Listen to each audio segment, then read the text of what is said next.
Good morning, student.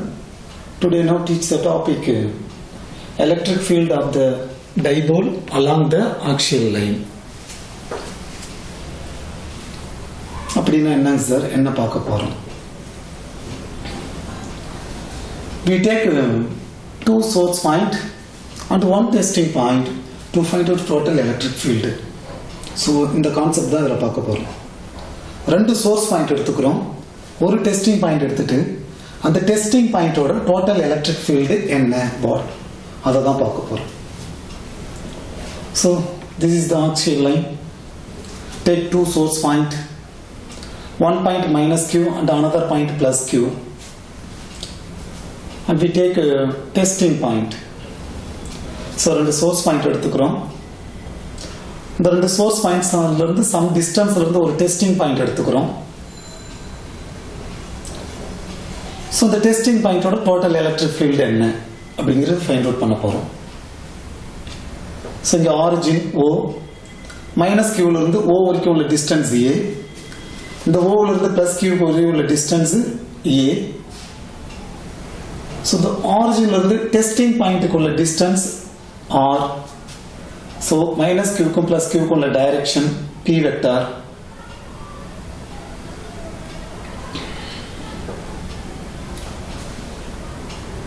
இந்த testing பாயிண்டோட electric field நம்ம find out பண்ணும்போது பிளஸ் கியூ சார்ஜ் நம்ம எடுத்துக்கிட்டு சியோட எலக்ட்ரிக் ஃபீல்டு ஃபைண்ட் அவுட் பண்ணும்போது electric field towards the charge. அப்படின்னா பிளஸ் கியூ எடுத்துக்கிட்டோம்னா இந்த சியில் இருக்கிற எலக்ட்ரிக் ஃபீல்டு இந்த சார்ஜ் நோக்கி போகும். இதுவே நம்ம சார்ஜ் மைனஸ் கியூன்னு எடுத்துக்கிட்டோம்னா இந்த சியில் இருக்கிற எலக்ட்ரிக் ஃபீல்டு அவுட்வர்ட்ஸ். அப்போ எலக்ட்ரிக் ஃபீல்டு பிளஸ் கியூ ஆர் தான் டுவர்ட்ஸ் அந்த சார்ஜ் நோக்கி வரும். எலக்ட்ரிக் ஃபீல்டு நம்ம மைனஸ் கியூ சார்ஜ் டிபெண்ட் பண்ணி எடுத்துக்கிட்டோம்னா எலக்ட்ரிக் ஃபீல்டு அவுட்வர்ட்ஸ். ஸோ வெளியில் போயிடும். ஸோ இந்த லைன் தான் ஆக்சியல் லைன். ஸோ அப்போ மைனஸ் சார்ஜாக இருந்தால் எலக்ட்ரிக் ஃபீல்டு அவுட்வர்ட்ஸ் வெளியில் போயிடும். பிளஸ் கியூவாக இருந்தால் electric field towards. Okay, how to find out the total electric field, sir? First plus q வச்சு c க்கு electric field find out பண்ணனும். அடுத்து minus q வச்சு c க்கு electric field find out பண்ணனும். So ரெண்டு electric field ஆட் பண்ணனா total electric field கிடைச்சிரும். இதுக்கு நம்ம கூலும் லாவை யூஸ் பண்ண போறோம். So அதான் இந்த டாபிக்கோட கான்செப்ட். Listen to me, எப்படி find out பண்றதுன்னு பாருங்க. First positive charge depend பண்ணி how to find out the electric field at a point C. The electric field at a point C due to plus Q is. So Coulomb law என்ன 1 divided by 4 by epsilon naught Q1 into Q2 divided by R square into R cap. R cap ங்கிறது அங்க unit vector, இங்க unit வெக்டார்ங்கிறது P cap. அங்க source point Q1 Q2, இங்க source point ஒரு plus Q தான். So அவ்வளவுதான், இதான் changes. So அப்ப the plus Q பொறுத்து C ல electric field என்ன? E plus positive chargeங்கிறதுனால electric field E plus equal to 1 divided by 4 by epsilon naught. Epsilon naught is the vacuum phase. Q source point 1 தான். அப்ப Q divided by அந்த coulomb லால Rங்கிறது distance. So அப்ப இங்க Rங்கிறது என்னன்னா நம்ம எந்த 2 points in between கேப்ல electric field find out பண்றோமோ அந்த distance. Now define plus q க்கும் c க்கும் நான் என்ன பண்றேன்னா எலக்ட்ரிக் ஃபீல்ட் டிஃபைன் பண்றேன். சோ அப்ப இந்த டிஸ்டன்ஸ் தான் நம்ம கால்குலேட் பண்ணனும். எனக்கு plus q ல இருந்து c வரை உள்ள டிஸ்டன்ஸ் தெரியாது. சோ நான் ஆரிஜின்ல இருந்து c வரை உள்ள டிஸ்டன்ஸ் தெரியும். சோ அப்ப r ல இருந்து இந்த டிஸ்டன்ஸ் நான் ரெடியூஸ் பண்ணிட்டா எனக்கு q ல இருந்து c வரை உள்ள டிஸ்டன்ஸ் தெரிஞ்சிடும். சோ அப்ப இந்த டிஸ்டன்ஸ் r - a ன்னு எழுதலாம். அப்போ 1 divided by 4 by epsilon naught q divided by r minus a the whole square. Unit vector இங்க p வெக்டார், அப்ப unit vector p cap. Okay, இது ஈக்குவேஷன் 1 ன்னு வெச்சுக்கோங்க. then define அதே மாதிரி தான். எப்படி plus q நீங்க எடுத்துட்டு c க்கு டெஸ்டிங் பாயிண்ட்க்கு எலக்ட்ரிக் ஃபீல்ட் ஃபைண்ட் அவுட் பண்ணீங்களோ அதே மாதிரி minus q எடுத்துட்டு என்ன பண்ணனும்? c க்கு ஃபைண்ட் அவுட் பண்ணனும், எலக்ட்ரிக் ஃபீல்ட் ஃபைண்ட் அவுட் பண்ணனும். So the electric field at a point C due to minus q is. அப்ப இங்க சார்ஜ் தான் பாருங்க. முன்ன நம்ம எலக்ட்ரிக் ஃபீல்ட் ஃபைண்ட் அவுட் பண்ணும்போது பாசிட்டிவ் சார்ஜ். ஸோ தென் நம்ம இப்போ ஃபைண்ட் அவுட் பண்ணும்போது வந்து பார்த்தீங்கன்னா நெகட்டிவ் சார்ஜ்.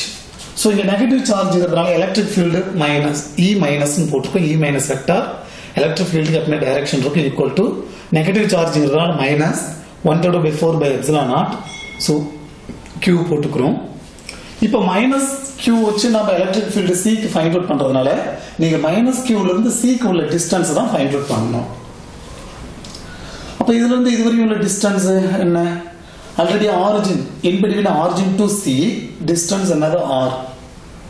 அப்போ இந்த ஏவை நம்ம ஆட் பண்ணிக்கிட்டா மைனஸ் கியூலேருந்து சி வரையும் உள்ள டிஸ்டன்ஸ் நமக்கு தெரிஞ்சிடும். அப்போ R plus A the whole square into unit vector B cap. So நமக்கு இங்கே ரெண்டு சோர்ஸ் பாயிண்ட் இருக்கிறதுனால மைனஸ் கியூ பிளஸ் கியூ ரெண்டு சோர்ஸ் பாயிண்ட் இருக்கிறதுனால அந்த ரெண்டு சோர்ஸ் பாயிண்ட்டை டிபெண்ட் பண்ணி சியில் how to electric field find out நம்ம ஃபைண்ட் பண்ணிட்டோம். தனித்தனியாக ஃபைண்ட் பண்ணியிருக்கோம். அடுத்தது total electric field find out பண்ணணும். The total electric field at a point C. So இந்த ரெண்டு எலக்ட்ரிக் ஃபீல்டையும் ஆட் பண்ணி நம்ம சிம்பிளிஃபை பண்ணோம்னா நமக்கு டோட்டல் எலக்ட்ரிக் ஃபீல்டு கிடைச்சிடும். ஸோ அதுக்கு முன்னாடி the electric field at the positive charge is the stronger than the electric field at the negative charge. இங்கே பாசிட்டிவ் சார்ஜுக்கும் அதாவது பாசிட்டிவ் சார்ஜுக்கும் டெஸ்டிங் பாயிண்ட்டுக்கும் உள்ள எலக்ட்ரிக் ஃபீல்டு நெகட்டிவ் சார்ஜுக்கும் டெஸ்ட் பாயிண்ட்டுக்கும் உள்ள எலக்ட்ரிக் ஃபீல்டை விட ஸ்ட்ராங்காக இருக்குன்னு சொல்கிறாங்க. சரி, ஏன் சார் பாசிட்டிவ் சார்ஜுக்கும் டெஸ்டிங் பாயிண்ட்டுக்கு உள்ள எலக்ட்ரிக் ஃபீல்டு நெகட்டிவ் சார்ஜுக்கும் டெஸ்டிங் பாயிண்ட்டுக்கு உள்ள எலக்ட்ரிக் ஃபீல்டை விட ஸ்ட்ராங்காக இருக்கு? ஏன், என்ன reason? Already we know very well that in between 2 point distance closer இருந்தா அதனுடைய magnitude of the electric field அதனுடைய magnitude ஸ்ட்ராங்கா இருக்கும், magnitude அதிகமா இருக்கும். ஸோ எலக்ட்ரிக் ஃபீல்டை பொறுத்தளவுக்கு டிஸ்டன்ஸ் எந்த அளவுக்கு வந்து பார்த்தோன்னா அதிகமாக இருக்கோ அந்த அளவுக்கு மேக்னிடியூடு குறையும். ஸோ எலக்ட்ரிக் ஃபீல்டு ஸ்ட்ராங்காக இருக்காது. எந்த அளவுக்கு டிஸ்டன்ஸ் க்ளோஸில் இருக்கோ ஸோ அந்த அளவுக்கு எலக்ட்ரிக் ஃபீல்டு ஸ்ட்ராங்காக இருக்கும். ஸோ ப்ளஸ் கியூவிலேருந்து சி வரையும் உள்ள டிஸ்டன்ஸை விட மைனஸ் கியூவிலேருந்து சி வரையும் உள்ள டிஸ்டன்ஸ் அதிகமாக இருக்கிறதுனால ஸோ இ ப்ளஸ் வெக்டார் இந்த எலக்ட்ரிக் ஃபீல்டு ஸ்ட்ராங்காக இருக்கும். ஸோ அதனால தான் the electric field at positive charge is stronger than electric field negative charge. So E minus vector ஓட E plus vector தான் ஸ்ட்ராங்கா இருக்கும். ஏன்னா அங்க டிஸ்டன்ஸ் கம்மியா இருக்கு. பாசிட்டிவ் சார்ஜ் வந்து டெஸ்டிங் பாயிண்ட்டுக்குள்ள டிஸ்டன்ஸ் கம்மியா இருக்கு. அதனால அந்த எலக்ட்ரிக் ஃபீல்டு ஸ்ட்ராங்கா இருக்கு. ஸோ இப்போ எலக்ட்ரிக் ஃபீல்டு ஸ்ட்ராங்கா இருந்தா என்ன அர்த்தம்? மேக்னிடியூடும் அதிகமா இருக்குன்னு அர்த்தம். ஸோ மேக்னிடியூடும் அதிகமா இருந்தால் தான் எலக்ட்ரிக் ஃபீல்டும் ஸ்ட்ராங்கா இருக்கும். ஸோ இந்த பாயிண்ட்டுக்கு அதான் reason. The total electric field at A point C is. அப்போ ரெண்டு எலக்ட்ரிக் ஃபீல்டு நீங்கள் ஆட் பண்ணி போட்டால் உங்களுக்கு டோட்டல் எலக்ட்ரிக் ஃபீல்டு கிடைச்சிரும். ஸோ இது நோட் பண்ணிக்கோங்க. Next how to find out the total electric field அதை பார்ப்போம். நோட் பண்ணிக்கோங்க. இது இம்பார்ட்டன்ட் இக்குவேஷன். இது முடிஞ்ச உடனே ஈக்விட்டோரியல் பிளேன் அதே டைபோல் தான். இங்கே நம்ம டெஸ்டிங் பாயிண்ட் ஆக்ஷன் லைன் எடுத்துக்கிட்டோம். இன்னொரு இக்குவேஷனில் பார்க்கும்போது அது ஈக்விட்டோரியல் பிளேனில் நம்ம எடுத்துக்குவோம். ஸோ அது நோட் பண்ணிக்கோங்க. இந்த கான்செப்ட் முதல்ல முடிச்சிடலாம்.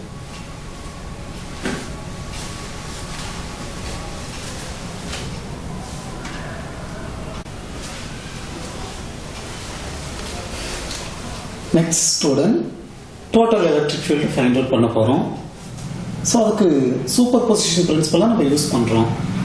த total electric field equal to the electric field positive charge plus the electric field at the negative charge. So ரெண்டு electric field ஆட் பண்றோம். E plus vector ஓட value 1/4/0 into q divided by r minus a the whole square into p cap. So E minus vector ஓட value minus 1/4/0 q divided by r plus a the whole square into p cap. So equation 1 equation 2 நம்ம என்ன பண்றோம்னா add பண்ணிட்டோம். Equal to இந்த ரெண்டு டேர்ம்லயுமே common term q divided by 4/0 காமனா இருக்கு, p cap காமனா இருக்கு. ஸோ காமனாக இருக்கிற வேல்யூ நம்ம என்ன பண்ணுறோம், அவுட்டரில் எடுத்துகிறோம். ஸோ அப்போ q divided by 4 by epsilon naught. இந்த டேர்ம்ல இருந்து q divided by 4 by epsilon naught வெளியில் வந்துச்சு, p cap வெளியில் போச்சுன்னா remaining part 1 divided by r minus a the whole square. So இந்த மைனஸ்க்கு மைனஸ். ஸோ இங்கேயும் p cap வெளியில் போச்சு, 1 divided by 4 by epsilon naught வெளியில், q divided by 4 by epsilon naught வெளியில் வந்துச்சு. அப்போ 1 divided by r plus a the whole square. q divided by 4 by epsilon naught into இந்த term அப்படியே எழுதிக்கிறோம். ஸோ கிராஸ் மல்டிப்ளிகேஷன் பண்ணுறோம். So r plus a, 1 into r plus a the whole square, அப்போ r plus a the whole square, இந்த minus இந்த 1 இது multiple பண்ண போகிறோம், r minus a the whole square into 1 r minus a the whole square divided by, so the denominator term 2 multiple பண்ணி போடுறோம். So r minus a the whole square into r plus a the whole square multiple பண்ணி போடுறோம். So இதை simplify பண்ணணும். எப்படி sir simplify பண்ணுறோம், இந்த term r plus a plus b the whole square ஃபார்முலாவில் எக்ஸ்பேன்ஷன் பண்ணணும். அப்புறம் இந்த டேர்மை a minus b the whole square ஃபார்முலாவில் எக்ஸ்பேன்ஷன் பண்ணி மைனஸால் மல்டிபிள் பண்ணணும். ஸோ இது a minus b the whole square ஃபார்முலாவில் எக்ஸ்பேன்ஷன் பண்ணி, இது a plus b the whole square ஃபார்முலாவில் எக்ஸ்பேன்ஷன் பண்ணி, இது ரெண்டுத்தையும் மல்டிபிள் பண்ணணும். மல்டிபிள் பண்ணால் டோட்டல் எலக்ட்ரிக் ஃபீல்ட் கிடைச்சிடும். சரி, எப்படி பாருங்க, இது a plus b the whole square ஃபார்முலாவில் எக்ஸ்பேன்ஷன் பண்ணால் r square plus 2ra plus a square இந்த டேர்ம் அப்படியே இருக்கும். இது a minus b the whole square formula expansion பண்ணி மைனஸால் மல்டிபிள் பண்ணுறோம். ஸோ அப்போ minus r square plus 2ra minus a square, இந்த மைனஸ் உள்ள வந்துருச்சு.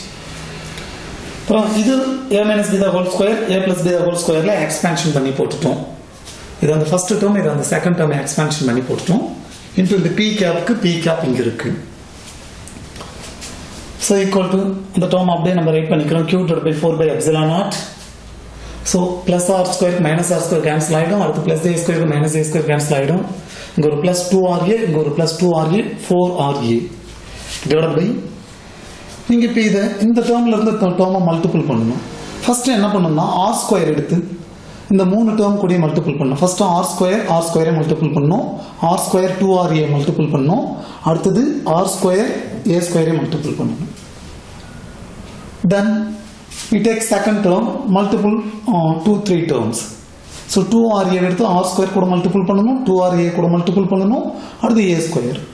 Then a square எடுத்துட்டு we take a square to multiple 3 terms. a square r square multiple பண்ணணும், to multiple 2ra a square, அடுத்து to multiple a square into a square. So multiple பண்ணா உங்களுக்கு இந்த term கிடைக்கும், r power 4 minus 2r square into a square plus a power 4 into p cap.